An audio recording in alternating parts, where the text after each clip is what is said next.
안녕하세요. 저는 오늘의 강연자 김보혜 작가입니다. 제가 오늘 강연의 제목을 나와 함께 나비춤을 추지 않을래? 라고 정한 까닭은요. 그리고 저 역시 여러분과 같습니다. 저도 여러분과 다름이 없어요. 그래서 여러분을 위해서 안내장 겉표지에 밑에 제가 여러분께 드리고 싶은 말을 한 줄 더 써놓았어요. Shall we dance? 저와 함께 아름다운 보지 않으실래요? 저는 지금 여러분께 저와 함께 친구가 되어 아름다운 동행을 하자고 제안 드리는 겁니다. 여러분, 지금 제가 드리는 제안에 응해 주시겠어요? 그래서 이번 강연 제목도 마찬가지로 나비춤을 추자고 해놓은 거예요. 여러분, 저와 함께 나비춤을 추실 준비가 되셨나요? 그럼 이제 본 강의로 들어가 보도록 하겠습니다. 제가 어떻게 하다가 글쓰기 강연을 맡게 되었는지 짧은 시간 곰곰이 생각해 보았는데요. 사실은 운이 좋아서 제가 이 자리에 서 있는 것 같습니다. 사실 알고 보면 객관적인 눈으로 보았을 때 저에게 글 쓰는 재능은 그다지 뛰어나질 않은 것 같아요. 다만 남처럼 수려하고 유려한 문장이 아닌 솔직하고 담백하게 풀어내는 저의 이야기가 사람들에게 신선하게 와닿았던 것 같아요. 제가 영업직을 하다 보니 여러 분야의 직업과 인간군을 마주하게 되는데요. 그분들 중에서도 개인적으로 책 발간을 버킷리스트로 삼고 계시는 분들이 제법 있으세요. 왜냐면 누구나가 자기 인생을 저마다 치열하게 살아왔잖아요. 그러다 보니 무언가 자신만의 기록으로 남기고 싶으신 것 같아요. 얼마 전까지만 해도 도서시장에는 정신과 분야의 책이 붐을 일었죠. 예를 들면 주고 싶지만 떡볶이는 먹고 싶어라든지요. 그런데 요즘은 부에 관련된 책이나 경제권에서 상위에 도약하는 방법을 기술한 도서들이 아주 인기가 많다고 해요. 그만큼 경기가 힘들다는 증거가 될 수도 있겠고, 또 다른 시각으로는 우리가 너무 돈돈거리면서 사는 것은 아닌가 하는 씁쓸한 면모도 보여요. 모든 개체와 분야는 균형을 이루어야 한다고 생각하는 저로서는 조금 아쉬운 현상이지만 다행인 건 우리가 책을 쓰고 싶어 하시는 많은 분이 저마다의 색깔로 개성 넘치는 책들을 많이 내어주셨으면 좋겠다 싶기도 해요. 자, 그럼 운이 좋아서 여기까지 온 저 김보혜는 어떤 사람일까요? 사실 저는 문단을 통해 작가로 등단한 것은 아니기 때문에 정식 작가라 칭하기는 조금 부끄러운 면도 있지만 왜 그런 거 있잖아요. 계속 부르고 대내면 그렇게 생각한 말처럼 이루어진다는 말요. 저는 출판사를 통해 책을 기획 출판하였고 그것만으로도 저 나름의 자부심으로 자칭 김작가라 꿋꿋이 지나고 있답니다. 어찌 보면 간종기가 다운해서 그런 것 같기도 하고요. 그래서 그런지 저는 저 자신을 항상 잡스러운 여자라고 소개해요.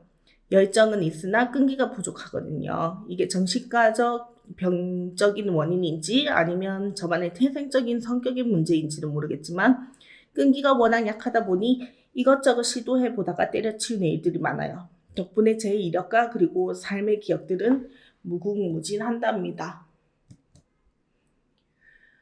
보시면 지금 이력이 참 많죠. 제가 왜 이렇게 많은 직업을 갖게 되었는지 본인이 정신장애 당사자라면 저를 잘 이해하실 것 같아요.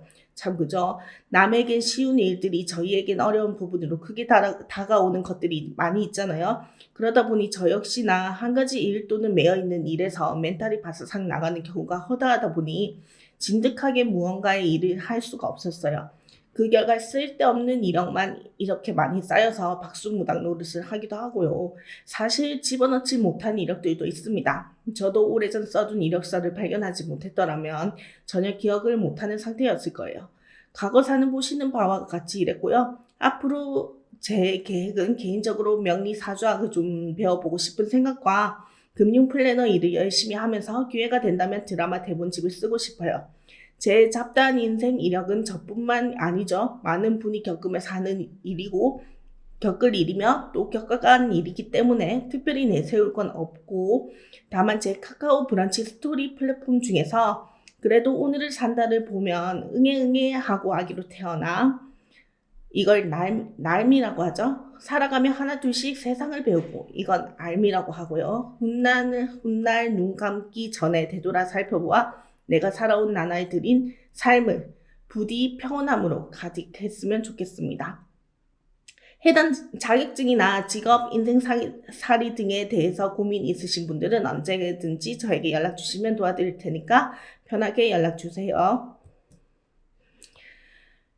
이 책으로 말할 것 같으면 2022년 2월 8일에 비움과 채움 출판사를 통해서 세상의 빛을 보게 된 책입니다. 책을 출판하게 된 계기는요, 제가 카카오 브런치 스토리라는 플랫폼에 글을 올리고 있던 와중에 우연한 인연으로 알게 된 작가님께서 제 글이 책으로 나왔으면 좋겠다고 하시며 지식공감이라는 출판사를 소개해 주셨어요. 물론 기획 출판이었지만 인쇄비를 따로 받은 건 없었고요. 이 말은 뭐 그만큼 책이 안 팔렸다는 거겠죠. 하지만 저는 그 어떤 책보다 제 책을 애정하고 또 사랑합니다. 그리고 제 책을 위해 표지 디자인부터 교정, 교열, 제목 등 모든 부분에서 애써주신 편집자 외 관계자분들에게도 다시금 이 자리를 빌려서 감사하다는 말씀 꼭 전해드리고 싶어요.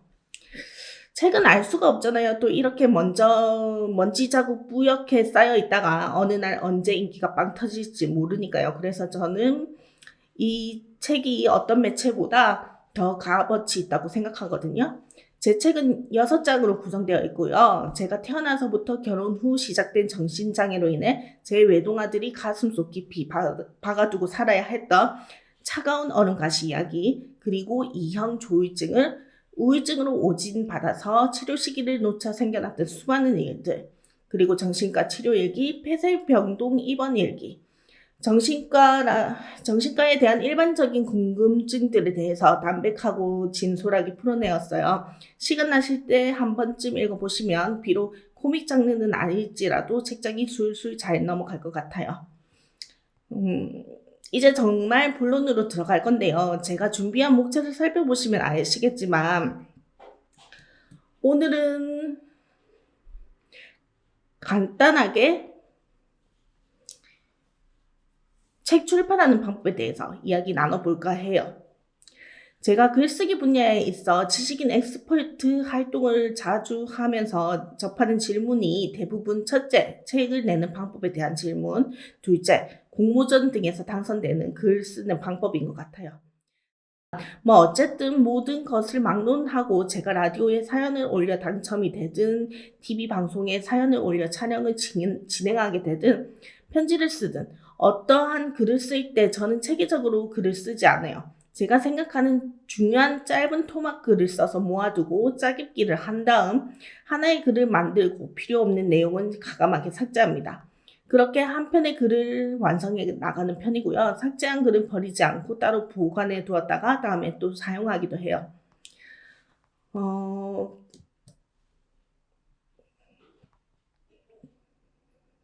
그리고 저는 나름 에세이스트죠. 소설이나 시 부분에서는 사실상 창의력이 잘 발휘되지는 않습니다. 그렇기에 어디까지나 지금은 수필에 대해서만 제가 말씀드릴 거예요. 우리는 하루하루 일상을 보냅니다. 그 일상이 모이면 하나의 삶이 되죠. 그걸 우리는 인생이라고 하고요. 지나온 인생을 한번 이야기해보라고 누군가에게 시킨다면 장담컨대 김 부장님이 노래방에서 마이크 들고 머리에 동여맨 넥타이를 휘날리며 절대 마이크를 놓지 않을 것처럼 입이 쉬지 않고 과거사에 빠져서 나는 말이야 그땐 말이야 하면서 라떼씨가 되고 말 거예요. 그만큼 살아오면서 겪은 일이 많다는 얘기겠죠. 자, 그럼 이 이야기들을 대충 글로 끄적여 보세요. 그리고 카테고리를 분류하여 성질이 비슷한 글끼리 엮어보세요. 그럼 단편의 이야기가 됩니다. 이걸 편집해서 책으로 출간하면 네, 여러분도 여러분만의 책을 가지게 되는 거예요. 생각보다 참 쉽죠? 글을 쓰는 방법에는요, 여러 가지가 있어요. 일기도 있고, 독후감도 있고, 설명문도 있고, 기획문도 있고, 소설도 있고, 자작시도 있겠죠. 이외에도 많은 글의 분야들이 있고요. 다만 사람들이 두려워하는 것은요, 어떤 글을 어떻게 써야 하느냐예요. 글은요, 처음부터 완벽할 필요도 거창할 필요도 없어요. 그냥 막 극적인 예를 들면 노트에 악담을 끄적여도 좋아요. 나를 괴롭히는 차팀장 자식 오늘 집에 가는 길에 주머니에 있던 소주값 5만 원 바닥에 흘려버려라 라든지 감정 쓰레기통이라고 해서 오늘 나 자신이 느꼈던 감정들을 쪽지에 적어서 쓰레기통함에 넣어두는 거예요. 차곡차곡 수시로 쌓으세요. 그러다 보면 어느 날 문득 쓰레기통을 열었을 때 내 글이 가리키는 무언가나 사람 또는 공통된 방향이 있을 거예요. 공통점을 발견했으면 거기부터가 시작이에요. 나와 관련된 글을 하나씩 노트에 써내려가 보세요. 그럼 글쓰기가 한결 수월해지실 거예요. 꼭 이렇게 끄적거림이 아니어도 상관없고요. 저는 SNS나 블로그 또는 카페를 활동하겠다. 아니면 글쓰기 앱을 활용하겠다. 하시면 그렇게 온라인이나 모바일 매체 등을 활용해서 글쓰기를 시작하셔도 전혀 무방합니다. 독자들이 하나둘 모이다 보면 자신의 글을 기다리는 팬들도 생길 거예요. 내 글을 씀에 있어서 가장 중요한 것은요, 내 글에 내가 자부심을 느껴야 한다는 거예요. 물론 내 글을 막상 만족감에 어깨뽕이 절로 넘치게 써내려 가서 완성본을 기대하며 읽었는데 갑자기 지구멍이 필요해질 때도 있어요. 하지만 그럼에도 내 글에 떳떳하고 당당해지세요. 계속 읽으며 글이 자연스러워질 때까지 수정하면 그만이잖아요. 그래야 독자들도 내 글에 공감할 수 있답니다. 요즘에는 글쓰기 플랫폼이 제법 잘 나와 있어요. 매일 일기를 쓰는 형식이 있고 그날의 감성 사진과 함께 일기를 쓰는 형식도 있으며 글쓰기가 막연할 때는 매일 새로운 주제어를 던져주며 그 주제에 맞게 글을 써내려 갈 수도 있게끔 만들어 놓은 앱도 있어요. 제가 처음 글쓰기 플랫폼을 접한 건 대략 6년 전쯤 되는 것 같은데요. 사실 저는 저에게 글 쓰는 재능이 있는 줄도 몰랐어요. 지금도 마찬가지로 글을 워낙 잘 쓰시는 분들이 많기 때문에 속으로는 아유 그래 김보에 멋들어지게 글 잘 썼네라고 칭찬할지라도 제가 스스로 글을 잘 쓴다고 어디 밖에 가서 얘기하지는 않거든요.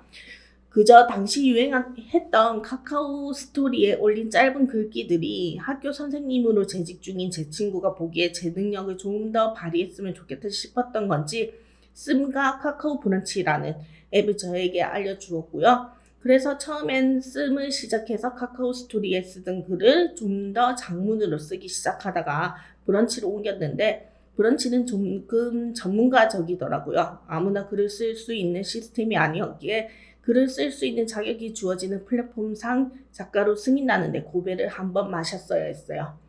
다음 페이지에 보시면 씀이랑 브런치에 대한 앱 화면 캡처본들이 있어요. 한번 보시면서 말씀드릴게요. 씀은 단문에서 장문까지 내가 원하는 대로 쓸 수 있다는 장점이 있고 글의 주제를 잡지 못할 때는 앱에서 제공하는 주제를 통해서 글을 쓸 수 있다는 것이 큰 장점인 것 같아요. 브런치는 작가로 승인이 나야지만 글을 게재할 수 있다는 단점이 있긴 하지만 그만큼 양질의 글이 타 앱보다 많기 때문에 주로 출판업계 관계자분들이 많이들 눈여겨보세요. 또한 브런치 자체에서 해마다 수상작을 뽑아서 출판의 기회도 열어주니까 작가가 꿈이시라면 브런치에서 활동을 해보시는 것도 아주 좋은 방법이신 것 같아요.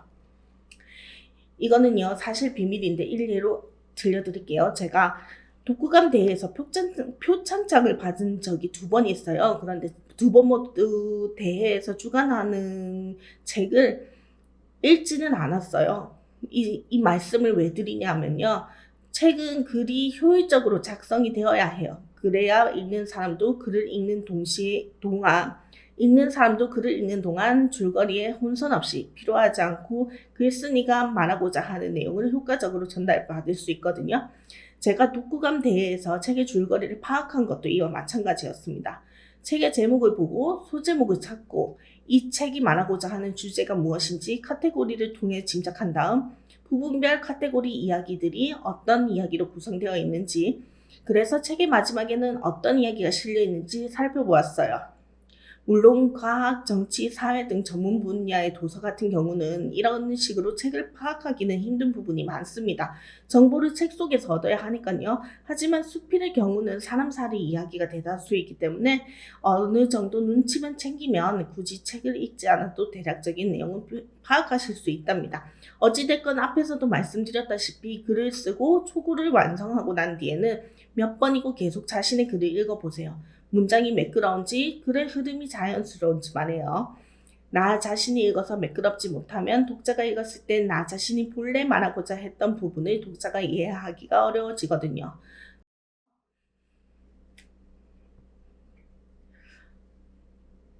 참고가 되셨나요? 꿈꾸는 책공장 같은 경우는 네이버 카페에서 개인적으로 출판하기에 그 정보들이 참 많아서 출판 정보를 얻기 좋은 것 같아요. 뭐 물어보고 대답을 얻고 답변을 얻고, 그리고 책을 개인적으로 소지하고 싶고, 출판을 1인 출판이라고 하죠. 1인 출판을 하는 방법들이 세세하게 나와 있고 도움 주시는 분들이 많아서 이용하시면 참 좋으실 것 같아요.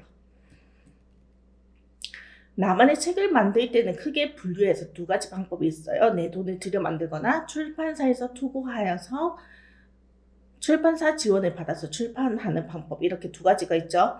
내 돈을 들여서 내 책을 만들 생각이라면 줄거리와 함께 원고는 완성이 되어 있어야겠죠. 그리고 대략적인 카테고리를 나누고 이야기를 배분한 후 책의 구성을 맞춰갑니다. 책의 구성을 맞추었으면 교정, 교열 및 표지, 내지 디자인 등 책을 꾸미기 위한 작업을 하는데요.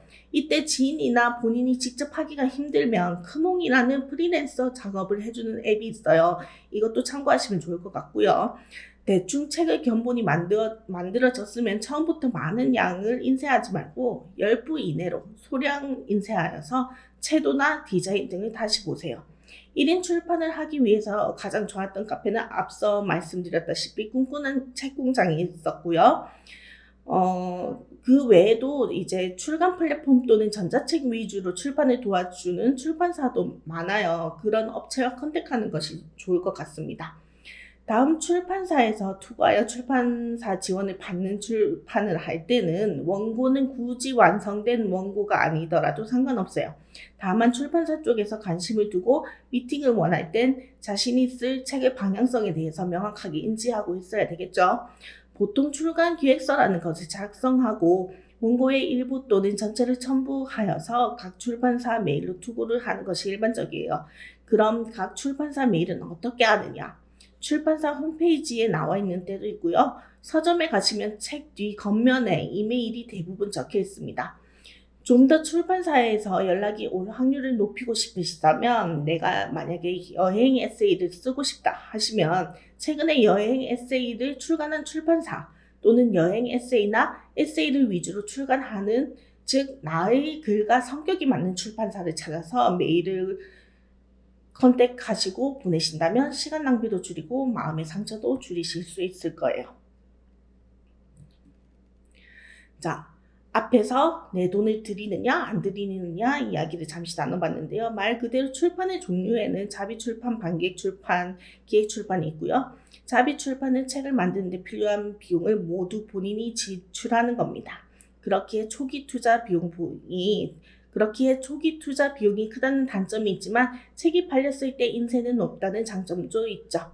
반기획 출판 같은 경우는 작가와 출판사가 함께 비례 투자하는 형식이에요. 불경기에 책이 잘 팔린다는 보장이 없으므로 출판사 측에서 반기획 투자는 제시를 많이 합니다.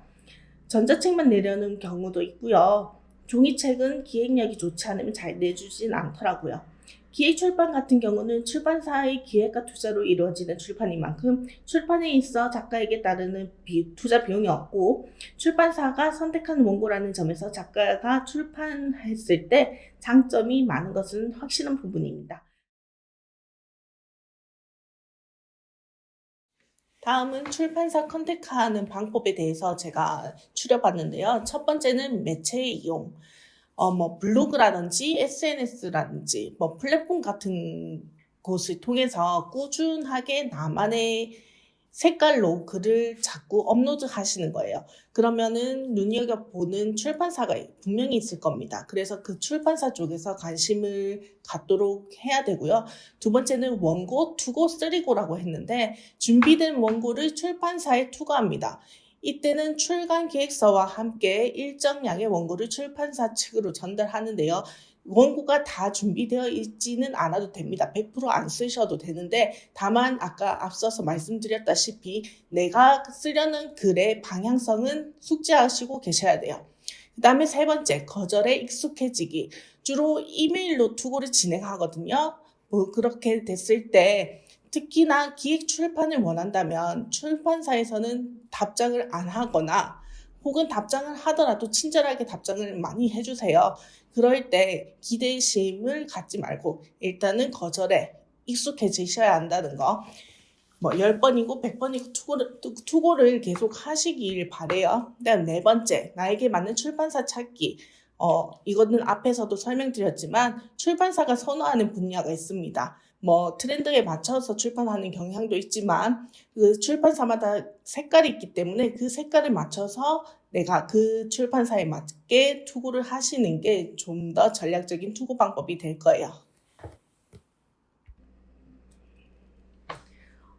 서두 없이 얘기했는데요. 만약에 좀 더 궁금하신 부분이 있으시면 출판이라든지 그런 부분에 있어서 카카오톡이나 이메일 보내주시면 제가 출판사 리스트라든지 필요하신 부분 자료를 제공해 드릴 수 있도록 하겠습니다. 여기까지 들어주셔서 감사합니다.